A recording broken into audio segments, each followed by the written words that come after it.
World News Today, brought to you by Continental Radio and Television Corporation, makers of Admiral Radio, America's smart set. By shortwave broadcast, direct from important overseas stations, as well as the leading news centers of our own country, CBS correspondents are waiting to bring you a complete report from the world's political and battlefronts. But first, here's John Daly.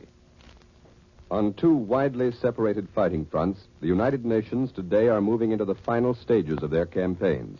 The Russians are choking off Rostov, and in the Solomons on Guadalcanal, United States Army forces have outflanked the Japs to make a substantial advance. In North Africa, bad weather is once again holding up operations, but we are using that lull to good advantage, consolidating our positions in central Tunisia and checking the German drives around Pont-du-Phare. Now for the first direct report. Today, on today's major developments, Admiral Radio takes you to CBS Algiers. Charles Collingwood reporting. This is Charles Collingwood in North Africa. Today, I want you to hear one of the most remarkable stories of the war. But before I tell you the story, there's one bit of news that might interest you. Winston Churchill has visited Allied Force headquarters here for a while on his way back to London. Now, here is the story. It's the story of Lieutenant Bernard Gillespie, an American bomber pilot from Gila Bend, Arizona. Briefly, this is the story. Lieutenant Gillespie was bombing Gaddis. In the blaze of anti-aircraft fire, his plane was set on fire and exploded in midair. Somehow, Gillespie got out and parachuted to Earth. He was captured by the Italians and taken to Tripoli. There, they put him on a submarine to take him and other prisoners to Italy. In the middle of the Mediterranean, the Italian sub was attacked by a British plane and sunk. Lieutenant Gillespie got out and was picked up by a British destroyer, and now he is back here. In fact, he is right here in the studio. I look on him with awe. Lieutenant Gillespie, how in the world did you ever get out of that plane over Gaddis? Oh, it really wasn't so hard. I was in the nose, of course, and when the plane exploded, we went spinning off by ourselves. I opened the escape hatch, and the centrifugal force just tossed me out. And then the Italians caught you. That's right. We were only about 20 miles from Gaddis, and they sent a detail out for us before we could get away. What were those Italian soldiers like? They weren't much good. They were dirty little fellows and mixed up uniforms. And they took you down to Tripoli, then? That's right. They kept us around Gaddis for a couple of days, and then they put us in a rickety old truck one night, and we started off to Tripoli. The truck kept breaking down, and it took us 15 hours to get there. Well, what did they do with you when they got you to Tripoli? Oh, they put us in an old fort, and they kept us there for a week or so.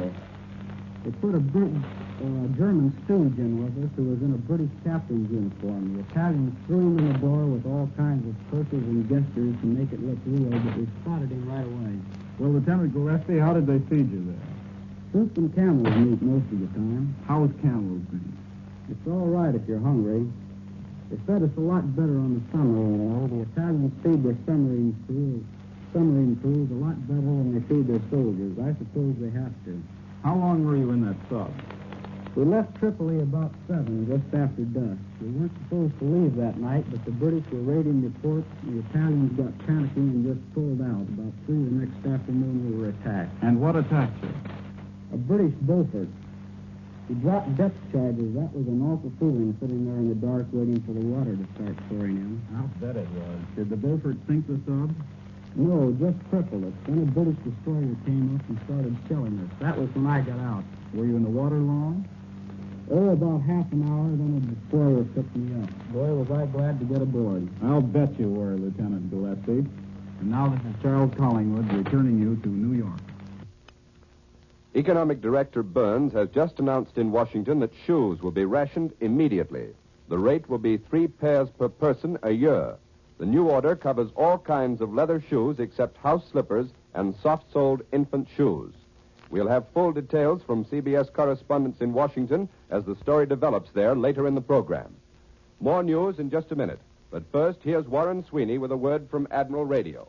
All facilities of both great Admiral plants are devoted to producing radio communications equipment for the United States Army and Navy. We'd like to spend a few seconds telling you of the part radio plays in the sea battle.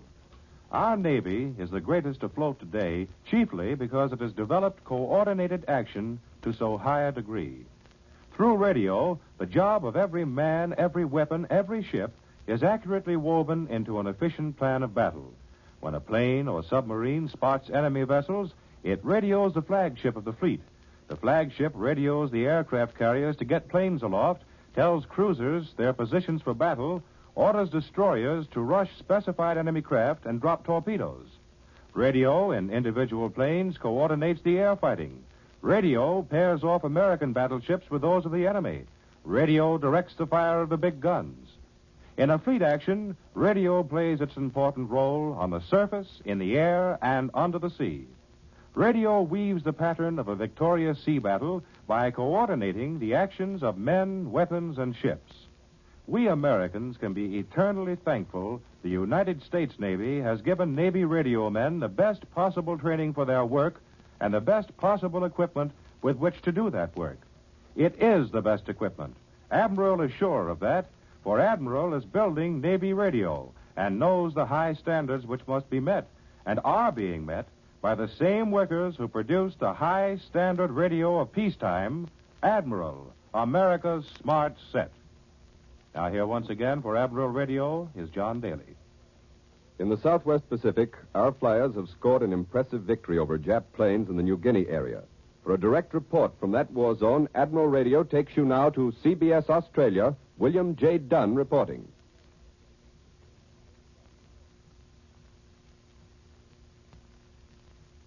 As Australia watches intently the news of reported air and sea actions in the Solomons, one fact stands out prominently in the news from the Southwest Pacific area. That fact being the unmistakable increase in Allied air attacks on Japanese bases northeast of this continent, from which aid might be directed to an enemy force further south. During the 8 days ending Saturday, Allied planes based in this area made a total of 36 separate raids on enemy bases or shipping in New Britain, Bougainville, Boko, and the Admiralty Islands. This is almost double the number of raids on similar bases in the preceding week and covers a much wider area than has been the custom in normal operations. Rabaul, of course, is the enemy's #1 base south of Truk, has been subjected to the severest blows. That was William J. Dunn in Australia. We return you now to CBS in New York.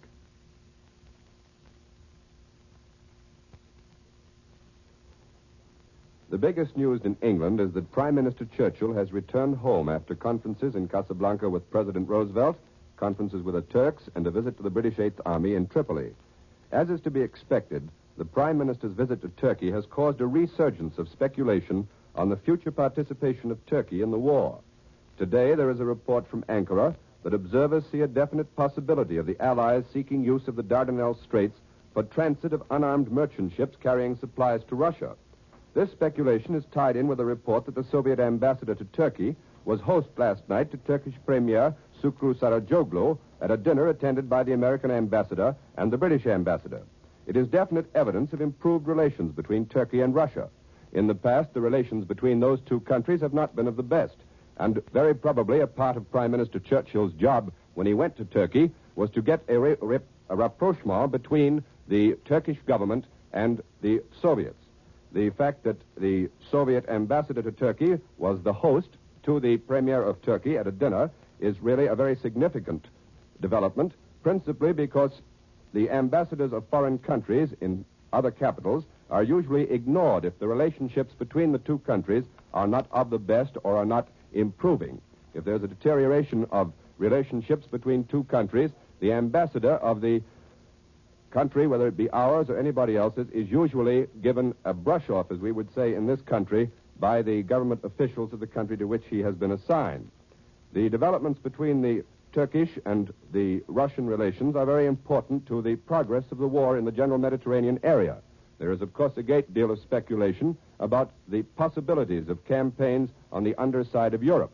The Allies are planning all sorts of campaigns. We got that much news out of the Casablanca conferences. But any major Allied move in the Mediterranean area must, of itself, have some help from the Turks, whether it be beneficent neutrality or action on their part, military action.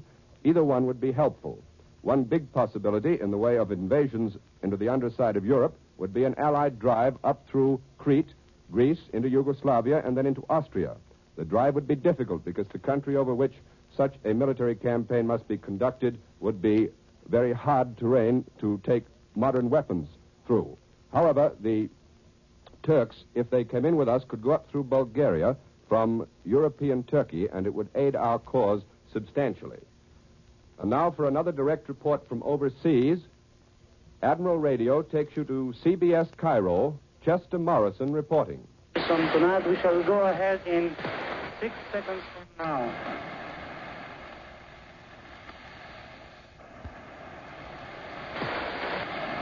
In the last war, I spent a lot of time in a seacoast town at home that was a port of call for transports bringing troops a long way around to Europe. And one of the things I remember is the succession of large numbers of men who would jump ashore for a day's leave into a town they didn't know and which didn't know them. The town, being an old town, accustomed to the antics of our own fleet on leave, found it no remarkable circumstance that a lot of homeless, lonesome military men, restless after a long voyage, should appear overnight out of nowhere and depart 2 days later. To the men, it was high adventure. To the town, it was routine. To preserve its own sanity, the town pretended the men were not there. And usually, when nobody paid any attention to them, the men went away somewhere else.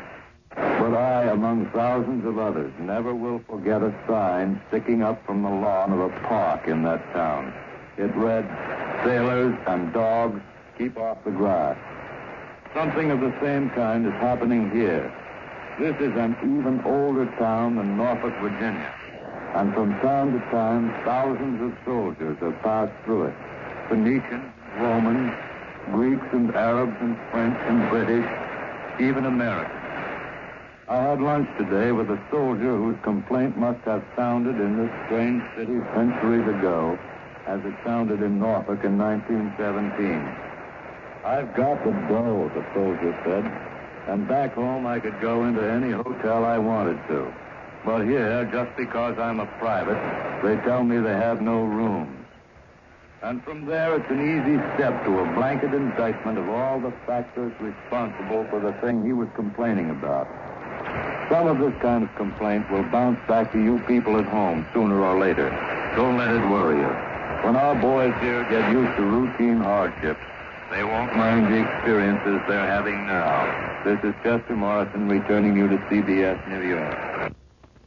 Back across the Pacific, another American fighting man, a submarine skipper, is standing by to tell us of his successes against the enemy. Admiral Radio takes you now to CBS Honolulu. Webley Edwards reporting.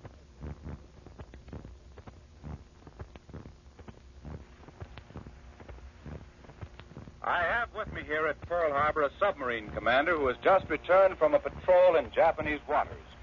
He is Lieutenant Commander David C. White of Detroit, Michigan, who is now a veteran of several successful patrols against Japanese warships and supply ships in the Pacific. Commander White, what luck this time? We had a short but very active and interesting trip. It started out by sinking a nice-sized cargo ship one night, and later we tangled with a convoy which took the remainder of our torpedoes. Would you tell us about that cargo ship, Commander?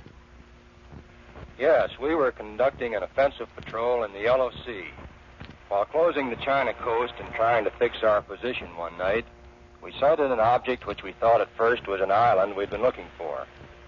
Coming closer, we discovered that it was a good-sized cargo ship or naval auxiliary. We continued on the surface and fired a salvo of torpedoes at him, all of which missed. This was quite a blow to our pride, so we shifted to full power on the engines, reloaded the tubes, and started chasing. It was a bright moonlight night, and I felt pretty sure he could see us. He picked up what speed he could, but it wasn't enough, and we were soon at very close range, directly astern of him. I then fired one torpedo, which blew him up. Blew him up? You mean the ship blew apart? Yes, he almost disintegrated. There was a terrific explosion, a tremendous sheet of yellow flame, and he went under in about 5 minutes. He must have had a considerable quantity of explosives aboard. Quite a few of our people came up on the bridge to watch her go down. We were only a few hundred yards from the ship. What was your next encounter, Commander? One evening sometime later, just before evening twilight, the officer of the deck reported seeing 3 Japanese ships in column a considerable distance away. Our position was such that it was impossible to close and fire during daylight, so I started chasing on a converging course. Part of the run was made submerged to escape detection. After dark, I surfaced. There were many fishing boats all around us. We had to thread our way through these, close aboard, and I was afraid they might give an alarm. Did they? No, we got through them all right. After about an hour's chase at full speed, we were close astern of the last ship in column. The first torpedo missed, but the second one hit him in the stern. This stopped him and jammed his rudder hard left. He presented a nice target as he swung, and we fired another which hit him amidships on the port side. He sank immediately, and we started after the others. The alarm was now given, so the others put on all the speed they could. It took several hours to overtake them, but we finally got one torpedo in each of the 2 of them. That's good shooting. I couldn't wait to see the ship sink because our lookouts reported escort vessels chasing us, and we had to clear the area to charge batteries. Commander White, I happen to know that you've been twice decorated for your aggressive attacking and sinking of enemy ships in the Pacific. Would you tell us about some of your other patrols? Well, we've sunk some ships and we've damaged more. The Pacific used to be a pretty big ocean to us, but now it's like our own backyard. We operate from one end to the other without giving the matter a second thought, and that involves miles, thousands of them. Commander White, they tell me that once you men get into the submarine service, you wouldn't change over to any other service for anything. Why is this so? It's hard to explain, but it's true. It's not the softest job in the world, but there's a lot of satisfaction in it. It's certainly been gratifying to work with such a fine bunch of officers and men as I have on my ship. They're really wonderful, these boys. I wish I could tell everybody what these men have to undergo and how they do it with light-hearted cheerfulness and courage. Of course, every submarine commander thinks he has the best crew in the world, but I wouldn't want to trade mine for any. Commander, I know that Mrs. White in San Francisco and your parents back in Detroit will join me in adding a word to that. We're glad that our submarines are commanded by men like you. As the Navy men say, well done. This has been an interview with Lieutenant Commander David C. White, commanding officer of a United States submarine, just returned from another successful Pacific patrol. This is Webley Edwards at Pearl Harbor. We return you to CBS in New York.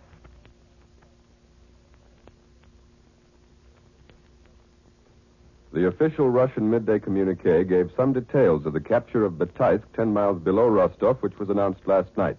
That battle followed the now familiar format of Red Army units systematically clearing Germans out of one street after another. Other than that, the communique merely said that Russian forces conducted offensive operations in the same directions as before, toward Rostov, Kursk, and Kharkov. On all 3 of these main drives, the Russians occupied some more towns, but the communique gives no details.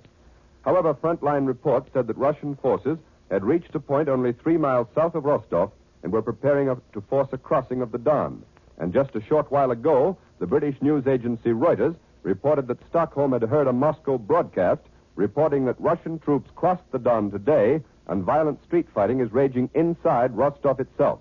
That report is, of course, unofficial, but the communiques may confirm it later. Now, for more news on the shoe rationing program announced since we went on the air, and for the latest report on the Solomons, Admiral Radio takes you to CBS Washington, Lee White reporting. 15 minutes ago at the White House, economic stabilizer Burns announced that shoes will be rationed effective at midnight. From now on, he said, every American can buy 3 pairs of shoes, but no more each year. Infant shoes and slippers will not be rationed.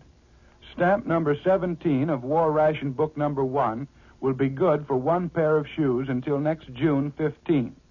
The stamp will be transferable within a family, however, so that if a wife wants 4 pairs and her husband can get by on 2, well, that will be quite all right. Shoes are being rationed for 2 reasons. The Army and our Lend-Lease allies have created a great demand for shoes, somewhere in the neighborhood of 15 million pairs a year. The second reason is that since the war, more civilians have been buying shoes than ever before in history. Sooner or later, a shortage would have resulted, so that the OPA, acting under orders from the War Production Board, has stepped in to assure us all of a reasonable and equitable number of shoes each year. The War Production Board, however, will direct manufacturers to reduce the number of styles and to limit colors to 4, black, white, brown, and army russet, aiming ultimately at the mass production of only several serviceable, moderately priced war model shoes. Leather for shoe repairs will not be rationed, at least for the time being, and liberal allocations of shoe leather for the benefit of shoemakers has been made. There was a Navy communique an hour ago. It wasn't the one we've been waiting for, with news of the outcome of the naval forays off the Solomons, but it contains some very good news nevertheless. Our troops on Guadalcanal, the Navy says, have outflanked the Japanese to the west of Henderson Field. Presumably, we advanced from 40 to 50 miles without encountering much resistance, circling around the enemy center at Cape Esperance and taking up new positions at Titi, a half-mile west of Maravovo on the northwestern coast of the island. For the time being, at least, the Japanese appear to be virtually surrounded, and Henderson Field has been freed from any further threat. Meanwhile, American dive bombers have again attacked Munda, and other planes have bombed some newly installed Japanese positions on Colombangara Island in the New Georgia Group. I now return you to CBS New York and John Daly. And here in New York is Columbia's military analyst, Major George Fielding Elliott. The military successes of the Red Army are already having their effects on both flanks of the long Russian fighting line. To the south, the Turks have entertained the British Prime Minister and his chief military advisors in a conference on Turkish soil, a conference in which he talked with the President of Turkey and Turkey's military chiefs. The significance of this event can hardly be overestimated, both as to its possible military results and as to its influence in strengthening Allied prestige throughout the Muslim world. To the north, meanwhile, persistent reports come out of Finland to the effect that that country is anxious for a separate peace with Russia and desires to dissociate herself from any connection with the Axis.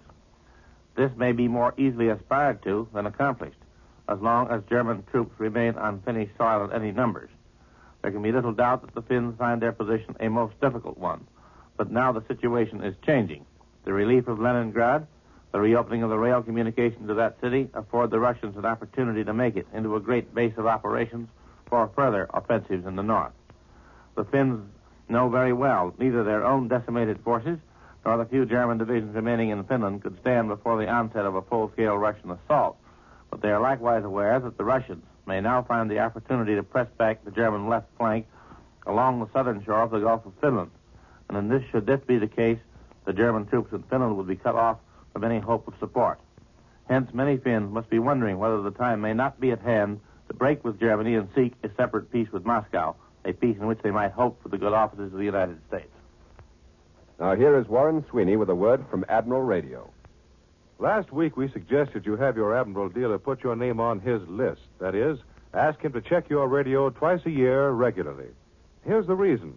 Certain vital parts are becoming difficult to obtain. If your set is checked regularly by an Admiral dealer, he'll keep those vital parts in operation as long as possible. Admiral dealers know how, and if he sees they won't last, he can start looking for replacements far enough in advance to ensure getting whatever you need by the time you need it. Yes, and there's another important advantage to being on an Admiral dealer's regular list of service customers. In these days of shortages, it's only human nature for any dealer to take care of his regular customers first.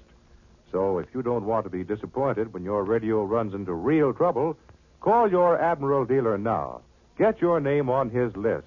Have him check your radio twice a year regularly. Be assured of tip-top performance for the duration. And don't forget, Admiral dealers have the backing of the entire Admiral organization. In peacetime, the world's largest manufacturer of radio phonograph combinations with automatic record changers. This week, the United States salutes her Boy Scouts, 1.5 million strong. Almost without exception, every Boy Scout has done more than a full share toward winning the war and is still on the job, doubling and redoubling his all-out effort. A salute, then, to the Boy Scouts, an organization of which America is proud. World News Today is brought to you each Sunday at this hour by Continental Radio and Television Corporation, makers of Admiral Radio, America's smart set. Be sure to listen again next Sunday when Admiral brings